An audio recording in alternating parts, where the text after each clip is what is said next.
Bonjour et bienvenue dans Cocorico, le podcast qui résume l'actualité sportive française de la semaine. Dans cette émission, on va revenir sur la semaine qui vient de s'écouler, à savoir du 10 au 16 mars. Alors cette semaine, on va parler de la Ligue des Champions, de Indian Wells en tennis, du sacre du 15 de France évidemment, de la première course de Formule 1 aussi cette saison, du cyclisme avec le Paris-Nice, des frères Lebrun, ou encore vous pouvez rester jusqu'à la fin, car les infos rapides, elles sont très qualitatives, vous allez voir. Alors, on reprend l'actualité sportive, préparez-vous, asseyez-vous. Faites votre sport, c'est parti.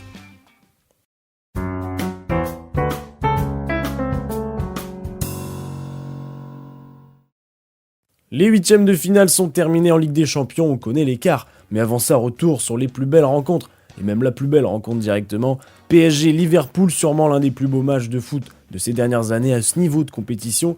Pour rappel, ça faisait 1-0 pour Liverpool à l'aller. Dans ce match, Dembélé va inscrire le seul but du match à la 12e minute. S'ensuit des allers-retours dans les deux camps, des actions dangereuses à chaque toucher de balle. Hormis le début de match, on sent quand même Paris légèrement meilleur. Les deux équipes vont en prolongation, le jeu reste le même. On n'avait pas envie que ça s'arrête de toute façon. Finalement, séance de pénalty où les Parisiens vont être parfaits 4 sur 4. Donnarumma va arrêter les frappes de Nunez et Elliott. Doué va tirer le but de la victoire. La qualification de Paris contre la meilleure équipe européenne du moment. Pour l'autre équipe française, Lille, bien plus malheureux, le LOSC a pourtant marqué très rapidement 5 minutes de jeu et ouverture du score de Jonathan David. Mais les Lillois ne vont pas être très bons, le pressing des Allemands va être au-dessus. Choix tactique un peu douteux aussi du côté lillois. Dortmund va inscrire 2 buts et se qualifier en quart de finale. Dommage pour les Dogs qui avaient une énorme opportunité de se qualifier pour la première fois en quart de finale de leur histoire. Pour les autres résultats, le Barça s'est facilement qualifié contre Benfica, 4-1 au total. Arsenal encore pire, 9-3 au cumul contre le PSV. Le Bayern Munich a étrangement facilement gagné contre son concurrent du championnat, Leverkusen, 5-0 au total. L'Inter se qualifiait avec un 4-1 au cumul contre Feyenoord. Et le gros match était entre le derby madrilène, 2-1 à l'aller pour le Real, 1-0 au retour pour l'Atlético, énorme match entre les deux. Vinicius qui manque un penalty durant le match, direction les prolongations puis penalty. Avec une action très contestable, vous l'avez vu, Alvarez, joueur de l'Atlético, qui marque en glissant et selon l'arbitre. Et la VAR, il a touché 2 fois le ballon, ce qui est interdit au final, donc il a respecté la loi. Et le but a été annulé contre l'incompréhension générale, surtout qu'après visionnage des vidéos, c'est quasiment impossible de voir. Ça se... Je pense personnellement qu'il y a 2 touches, mais c'est très très dur, surtout que la décision a été prise très très rapidement. Au final, Rudiger a inscrit le but de la victoire, donc le penalty. Le Real se qualifie à l'arrache. Et les quarts de finale seront Real Madrid, Arsenal, Inter Milan, Bayern Munich, Dortmund, Barcelone et Aston Villa, PSG. Donc pas de très très belle rencontre sur le papier, si ce n'est Real Arsenal. Donc on suivra ça le 8 et le 9 avril. En Europa League, Lyon a réussi une superbe 8ème de finale après avoir gagné 3-1 à l'aller. Ils ont écrasé Bucarest au retour 4-0, 7-1 au total. Ils vont retrouver, attention, Manchester United en quart de finale, match aller le 10 avril.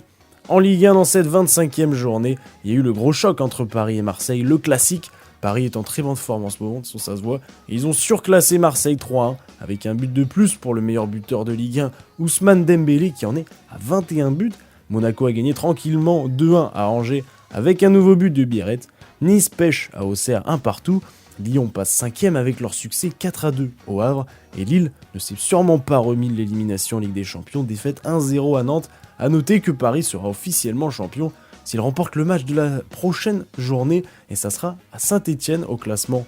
Paris à 68 points, Marseille 49, Monaco et Nice 47, et le top 5 se termine par Lyon avec 45 points.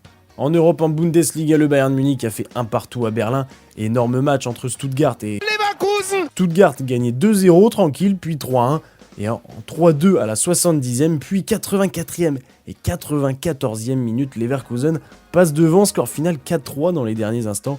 Un scénario qui nous rappelle l'année dernière avec cette équipe. Mayence a fait 2-2 à Fribourg et Francfort victoire 3-1 à Bochum. Le Bayern Munich a 62 points, Leverkusen 56, ça se rapproche. Mayence passe 3ème avec 45 points et Francfort aussi 45. En Angleterre, Liverpool avait un match d'avance donc ils n'ont pas joué. Arsenal, victoire 1-0 à Chelsea, Nottingham, victoire 4-2 à Ipswich et City qui a fait 2-2 à Brighton. Liverpool est donc devant avec 70 points, Arsenal 58, Nottingham 54, Chelsea 49 et City 48. En Espagne, autre match de fou, alors celui-là, Atlético, Barcelone, contre le cours du jeu, l'Atlético gagnait 2-0. 2 frappes cadrées, 2 buts, ouais, c'est l'Atlético. Et le Barça va se réveiller à partir de la 70e minute. Ils vont inscrire 4 buts grâce notamment à Lewandowski, Torres et Yamal. Victoire 4-2 contre un concurrent direct. Le Real de son côté a gagné 2-1 à Villarreal avec un doublé de Kiki Mbappé. Et évidemment, au classement, le Barça reste premier avec 60 points avec leur match de retard. Le Real 60 aussi et l'Atlético 56. Pour terminer en Italie, un écart se fait. L'Inter a gagné 2-0 à l'Atalanta et Naples n'a pas réussi à l'emporter à Venezia 0-0. Bologne surprend tout le monde avec une victoire 5-0 contre la Lazio. L'Inter a 64 points, Naples 61, l'Atalanta 58. Bologne passe devant la Juve avec 53 points. La folle semaine à Indian Wells est terminée en tennis. Le célèbre Master 1000 a tenu toutes ses promesses, que ce soit chez les hommes ou chez les femmes. Et chez les hommes, on y a cru pour Arthur Fils qui jouait en quart de finale contre Medvedev. On sentait largement qu'il pouvait gagner, la fin de match a été tellement serrée. Tie-break dans le 3e, victoire 9-7 dans le tie-break justement pour le Russe.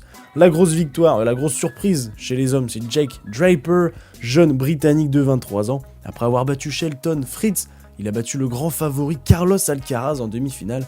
Il était monstrueux, et en finale, il a retrouvé Holger Rune, qui a battu notamment Humbert Tsitsipas ou encore Medvedev. La finale a été une démonstration du Britannique, 6-2, 6-2. Jack Draper s'offre son premier Master 1000 en carrière, et de toute façon c'est bien mérité. Il est même entré dans le top 10 mondial avec cette victoire, il est 7ème mondial. Et du côté féminin, comme on s'y attendait, Swiatek a déroulé son tournoi, 2-0 à chaque match très facilement, et de l'autre côté, la Biélorusse Sabalenka a également marché sur la concurrence, que des 2-0 jusqu'en finale, mais une joueuse va tout chambouler dans cette finale, pourtant connue d'avance, on pensait que ça allait être Swiatek-Sabalenka. Mais non, la joueuse n'a que 17 ans, Mira Andreeva. On a déjà parlé d'elle il y a 2 semaines notamment, puisqu'elle avait gagné le tournoi de Dubaï. Et dans ce tournoi, elle a été inarrêtable, gagnante contre Thompson, Rybakina, Svitolina. Et en demi-finale, elle a affronté Iga Swiatek. Elle va réussir à prendre 2-7 à la polonaise, victoire 2-1 contre la numéro 1 mondiale. Il ne restait plus qu'à gagner contre la numéro 2 mondiale, Sabalenka en finale. Et la jeune tenniswoman va encore surprendre tout le monde. Après avoir concédé le premier set, elle va remporter les 2 suivants et s'offrir son premier Master 1000 en carrière et entre dans le top 10 mondial en devenant 6ème mondial. De nouveaux gagnants, que ce soit chez les hommes et chez les femmes. C'est la nouvelle génération qui fait parler d'elle. On connaît les joueurs de la semaine en NBA, Shai Gilgeous-Alexander, le meneur de Oklahoma Thunder, et Trae Young, meneur de Atlanta Hawks. Shai a 4 victoires, 0 défaites dans la semaine, il a tourné une moyenne affolante, 44 points, 5 rebonds, 6 passes. Et Trae Young, avec 3 victoires, 1 défaite, a des stats de 24 points, 13 passes D et quasiment 97% en lancer franc. Après Cleveland, Oklahoma est la 2e équipe de NBA à être déjà qualifiée pour les playoffs, alors qu'il reste que 1 mois. Fin de saison pour le français Koulibaly de Washington. Il a eu une blessure aux ischios liée à sa chute face à Toronto. En fait, il a dunké, sa main elle a glissé et il est tombé plein poids sur le sol. Stephen Curry entre dans l'histoire NBA. C'est le premier joueur à passer la barre des 4000 paniers à 3 points en carrière.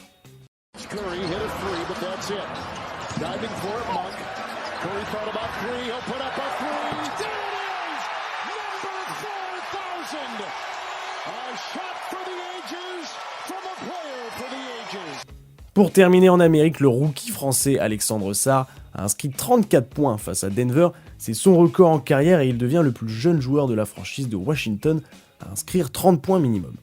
En Euroleague, semaine horrible pour les clubs français, full défaite en commençant par les habitués. Lyon-Lasvel, défaite 92-82 à Fenerbahçe.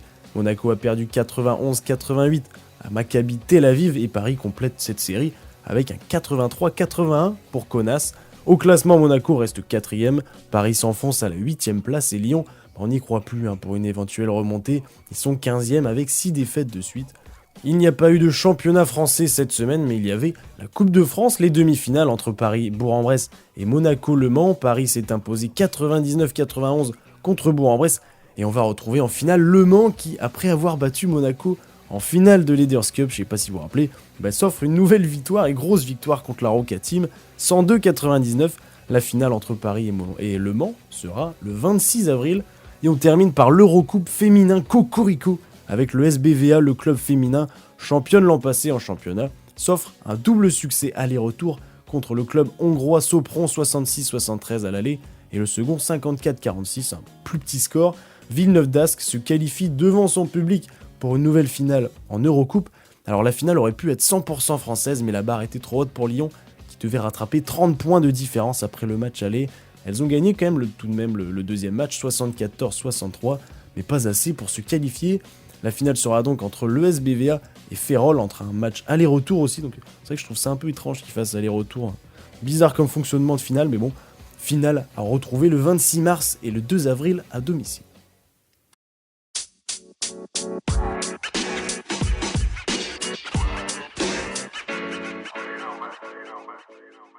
La première course de Formule 1 de la saison 2025-2026 a eu lieu ce week-end en Australie, et quel week-end! Temps magnifique le vendredi et le samedi, et le temps va vite changer le dimanche pour la course principale, puisqu'il va faire 14 degrés avec de la pluie quasiment toute la course. La course a été folle en rebondissement, en abandon, puisqu'au départ ils étaient 20, et ils ne seront plus que 14 à la terminer. La course a été tellement dense et riche que c'est vraiment dur de résumer, mais on va essayer. Norris démarrait en pole position pour la première course de l'année. Beaucoup de safety cars vont intervenir avec beaucoup de sorties de route, avec un accident de Hadjar pour le premier tour de formation. C'était même pas encore la course, tu vois, c'est pour chauffer les roues.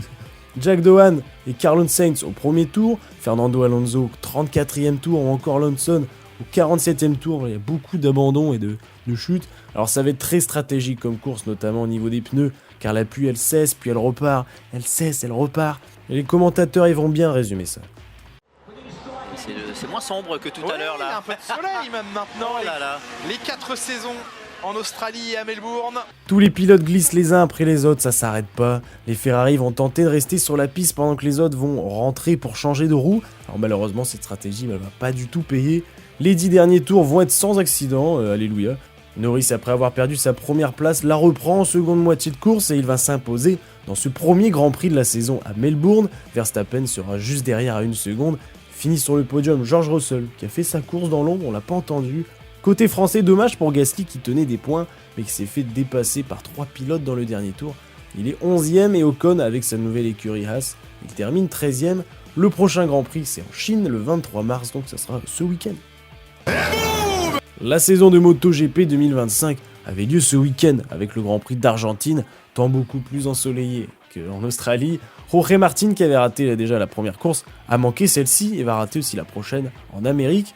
Marc Marquez débute et démarre en pole position, suivi de son frère Alex. Alors je spoil la fin pour Quartararo, qui va se faire accrocher en fait dans la chute de Bezzecchi au premier virage du Grand Prix. Et il va perdre beaucoup de temps et pas pouvoir concourir à 100% à cause de ce retard. Cependant, Johan Zarco, l'autre français, a réalisé une très belle course. Il commençait 3ème sur la grille de départ. Il s'est fait malheureusement dépasser dans le dernier tour, mais il termine 6ème. La course va se jouer entre les frères Marquez et Bagnaia, événement au 4ème tour puisque Alex Marquez va dépasser pour la première fois de son histoire en MotoGP son grand frère Marc Marquez. Et c'est passé pour Alex Marquez à la première position sur son frère, c'est la première fois, c'est la toute première fois que Alex Marquez dépasse son frère Franco Morbidelli qui a bien failli passer. Alex va rester premier une grosse partie de la course et à 5 tours de la fin, Marc Marquez, son grand frère donc, va reprendre la première position et remporter le Grand Prix d'Argentine. En seconde position, Alex Marquez et Morbidelli monte sur le podium pour la première fois depuis 2021, donc il a dépassé Bagnaia à la fin. Les Français sont arrivés 6ème pour Johan Zarco et 14ème pour Fabio Quartararo quand même, qui a gagné 5 places durant ce course. Au classement, Marc Marquez a déjà une belle avance, 74 points, grâce aussi à son succès en sprint également, donc, et son frère Alex a 58 points, Bagnaia 43, Johan Zarco est 5ème avec 25 points, et Fabio Quartararo est 15ème avec 6 points. Le prochain Grand Prix, comme je vous l'avais dit, au Texas le 28 mars, dans 2 semaines. Cocorico avec le 15 de France, vous avez forcément suivi le match contre l'Écosse, le match qui permettait à la France de remporter un nouveau titre des 6 nations. Alors la rencontre a très bien démarré pour la France avec un 10-0 en 17 minutes, dont un essai de Moefana. Après un jeu de pénalité et aussi à cause d'un carton jaune, la France va subir et prendre un essai à la 28e minute. 13 partout. Au retour de la mi-temps, la France va intercepter un ballon et inscrire un essai avec une course de 80 mètres. Louis Bielbiarré, le Christophe Lemaître en fait du rugby, inscrit son 8e essai du tournoi, 23-13. 56e minute, nouvel essai français, Thomas Ramos nous offre 7 points puisque c'est lui qui tire aussi la transformation, donc ça fait 30-16. 61e minute, 30e essai du tournoi pour le 15 de France avec le doublé de Moefana durant ce match. Le score final 35-16 pour la France contre l'Écosse. Deuxième titre en 4 ans pour le 15 de France. Quel tournoi qui s'est joué au dernier match. Et double cocorico car le 15 de France U20 a également remporté le tournoi Destination. Alors avec la défaite de l'Angleterre plus tôt contre l'Italie, nos jeunes Français pouvaient remporter le tournoi en gagnant contre l'Écosse. Et très gros score, victoire 45-40. La France a dominé les 2 tournois.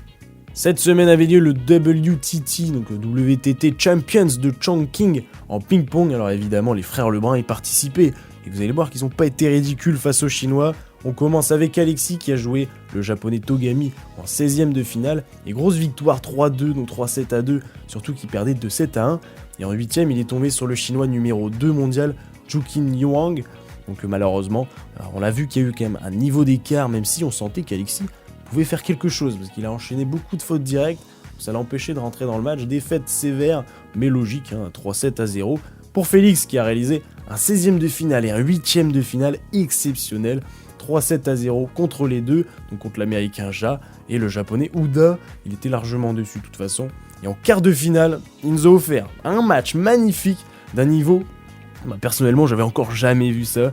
Il affrontait le chinois 4e mondial, Jinkun Liang, ouais, j'ai réussi à le dire. Et je vous invite forcément à regarder le résumé sur le YouTube de RMC Sport. C'est vraiment quel niveau. Les deux joueurs vont aller jusqu'au 5e set et c'est le chinois qui sera le meilleur à la fin dans cette partie. Mais bien aidé quand même du filet et des coins de table, parce qu'il s'est beaucoup excusé. Défaite 3-2, mais quelle performance de Félix. Alors celui qui gagnera le tournoi va être le chinois vainqueur d'Alexis, Juqin Wang. Le Paris-Nice 2025 a continué et la dernière et 8e étape a eu lieu ce dimanche à Nice. Alors je vous avais dit que Tim Merlier, le Belge, avait remporté la première étape. En tant que maillot jaune, il a nouvelle fois remporté donc la 2e étape au sprint. 2 victoires de jour, il est très fort. 2 étapes plates donc qui lui ont été favorables. 3e étape contre la montre par équipe, changement de leader puisque l'équipe de Jorgensen et Vingegaard remporte la course. Donc Jorgensen passe maillot jaune, Vingegaard est 2e juste derrière. 4e étape un peu plus cabossée avec un final à 1000 mètres. À 2 km de la fin, Vingegaard qui attaque. Un groupe de poursuivants tente de le rattraper. Et sur les 20 derniers mètres, c'est Almeida qui passe devant lui. Vingegaard prend le maillot jaune. 5e étape, énormément de murs. 5 au total dans les 50 derniers kilomètres. Et Cocorico avec Lenny Martinez qui remporte la course devant un autre Français, Clément Champoussin. Et Jorgensen repasse premier du classement. 6e étape la plus longue, 210 km sous la pluie, très très dur. Vingegaard a dû abandonner avec sa chute, il s'est blessé à la main gauche. Et c'est Pedersen qui remporte l'étape. 7e, très courte étape, 110 km, et qui ne va pas s'arrêter de monter tout au long de la course, arriver même sous la neige pour le vainqueur Strohrer. 8e étape et dernière, sous le soleil, quand même pour bien terminer. Jorgensen va terminer 2e de l'étape et il remporte également le Paris-Nice. Côté français, Clément Champoussin est le premier français qui termine 7e.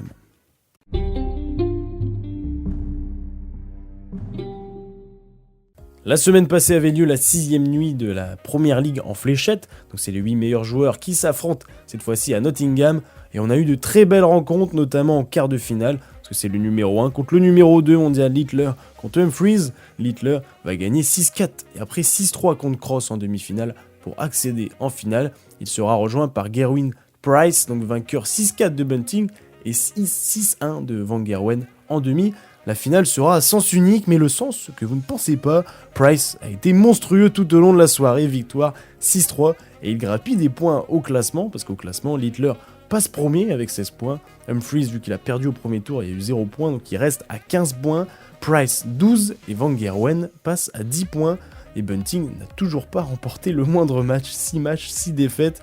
La Night 7 donc sera jeudi à Cardiff, et Price sera à la maison. On part en hockey sur glace avec la Ligue Magnus, la Ligue française. Les demi-finales ont commencé cette semaine en play-off. Première équipe donc à 4 victoires qui l'emporte. Grenoble et Amiens en sont à 1 partout. Angers mène 2-0 face à Bordeaux. Les 4 derniers se jouaient la place de la relégation. Et on connaît l'équipe malheureuse. Incroyable remontée de Anglais qui était tout dernière, mais qui passe 2e au classement donc entre les 4. Après avoir enchaîné 4 victoires en 5 matchs. Briançon a géré son avance et a terminé premier. C'est désormais Gap qui a pris la dernière place en concédant 3 défaites sur les 3 derniers matchs. Ils sont relégués en D1 et la 3e équipe qui reste en Ligue Magnus, c'est Cergy-Pontoise. En handball, l'équipe de France dispute en ce moment, donc c'est l'European Handball, je ne sais plus ce que c'est, EHF. le tournoi qui regroupe les 4 équipes déjà qualifiées pour le prochain Euro et qui ne participent donc pas aux qualifications, donc ça permet un peu de rester compétitif.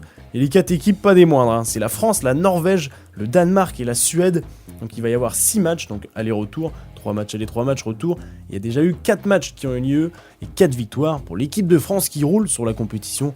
La France a notamment battu 2 fois le Danemark, 32-33 et 40-38. Victoire également 37-31 contre la Suède et 31-27 contre la Norvège. Alors les 2 derniers matchs vont avoir lieu en mai et si la France gagne au moins un des 2, elle sera certaine de remporter, je sais même pas s'il y a un titre pour ce petit tournoi, mais bon, on verra bien. Et en Marmara Spike League en volleyball, l'avant-dernière journée a eu lieu ce week-end. Avant les playoffs, Montpellier quant à lui jouait son dernier match, victoire 3-1 à Tours et finira premier. Chaumont a perdu 3-1 à Nice.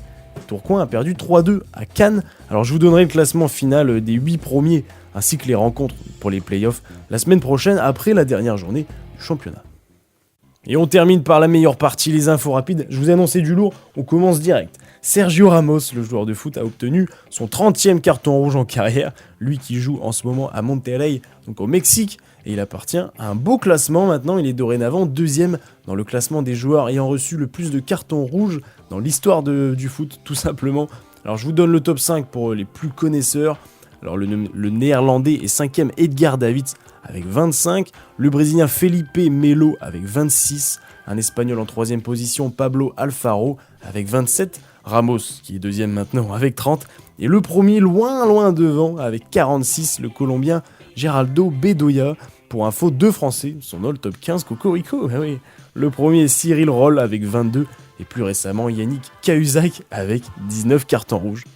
Petit Cocorico avec Adrien Boissy qui a remporté le Istrian Spring Tour, donc c'est une course cycliste qui se déroule en Croatie. Et aussi il y a Pierre-Henri Basset qui a remporté le Tour de Rodez donc en France. Didier Deschamps a sorti sa liste pour la Nation League et Désiré Doué, le Parisien, va connaître sa première sélection en bleu. Le nordiste Jimmy Gressier vient de réaliser un nouveau record d'Europe du 5 km à Lille en 12 minutes et 58 secondes. Et le deuxième est juste derrière lui, donc c'est vraiment terminé à rien du tout. Kylian Mbappé investit de nouveau dans le sport, donc ça c'est bien. Après être devenu actionnaire du Stade Malherbe de Caen, il devient actionnaire du Sails GP, donc c'est la compétition de voile en mer. Après son match contre l'Écosse, Thomas Ramos devient le meilleur marqueur de points dans l'histoire du 15 de France. Il a inscrit 438 points et il dépasse Frédéric Michalak quand même, qui en avait 436. Le très jeune français Alex Lanier, 20 ans, s'approche des sommets du badminton mondial. En effet, il est allé jusqu'en demi-finale du All England cette semaine en ayant battu notamment le numéro 5 mondial. Il s'est incliné contre le Taïwanais Li en demi-finale dans un match très serré. Alex Lanier reste 10e mondial. Et pour terminer en beauté, le dernier skipper du Vendée Globe, le Belge Denis Van Weinberg, a été accueilli par la Fédération Française de la Loose et une centaine de supporters belges. Ils l'ont acheté. Beaucoup de sites fumigènes pour l'accueillir, c'était très beau. En même temps, il a passé 117 jours en mer. Je vous laisse avec les images.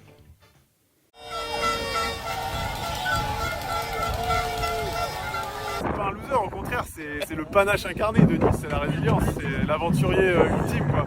Il n'a pas lâché alors qu'il était hors délai, alors qu'il avait une galère tous les jours. La meilleure façon de refermer ce Vendée Globe, c'était avec un galérien résilient comme Denis, quoi. Incroyable, tu vois. Moi, le petit Denis Van Weinberg, là j'arrive, je sais pas combien de personnes, il y a plein de monde qui est là pour m'accueillir, des gens avec des fumigènes. Enfin, je me rends pas compte en fait. C'est vrai que ça fait 15 jours que je me suis un peu coupé de tout et là c'est vrai que voilà, j'arrive, c'est un bain de foule, et puis je vais avoir plein de gens que je connais, voilà. Et je vais pleurer toute la journée sans doute, donc voilà. Mais c'est pas grave.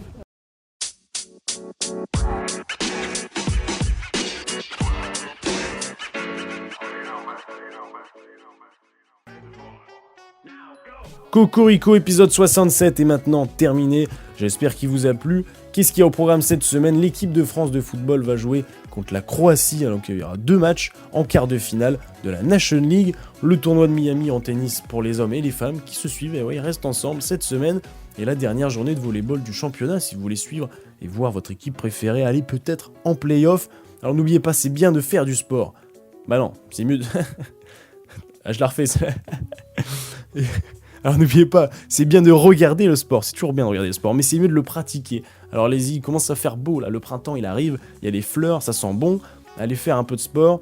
Et qu'est-ce qui est bien aussi pour votre mental, c'est de vous abonner à cette course, de liker le contenu, s'il vous plaît, tout simplement. Et puis ça peut faire grandir la chaîne, avoir un peu plus de moyens aussi pour filmer. Bah, peut-être pas filmer, ouais, mais juste un bon micro déjà, ce serait cool.